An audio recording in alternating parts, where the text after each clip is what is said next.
In this video, we're going to do some grouping, we're going to do some custom view features, and then we are going to, yeah, that's pretty much it. So let's get to it. Right here, let's just say, for example, for June, you just want to show this. You just want to show, like, let's just say the first 7 days, and you're going to show it to your manager. So you want to just focus on that area. So what you want to do, you want to just kind of capture everything you don't want. So from here it's like 12 to 50, and then you want to go to data, and this is on a Mac, by the way, so this might be different for you, but you want to go to data, grouping, and you want to group it. Boom. Once you group it, you're gonna have this. You're gonna have the option to expand it or to hide it, and then boom, once you hide it, that's all that it shows.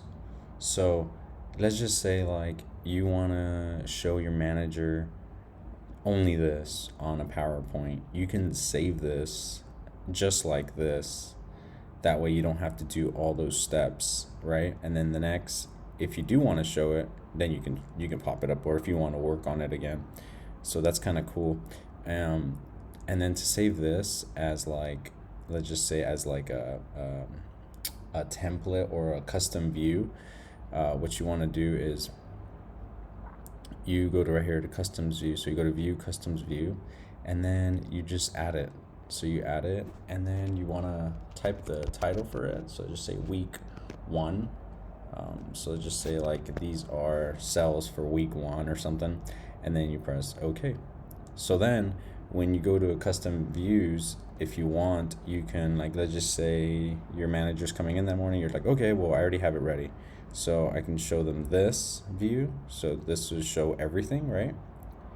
And then they're coming in, so you just want to, they're like, oh, I want to see just the first week. So then you can come right here and just put week 1, and then there you go. And that's it. You don't have to be playing around or finding stuff. So that's a really cool feature to have for custom views and then grouping. So yeah, hope you liked it.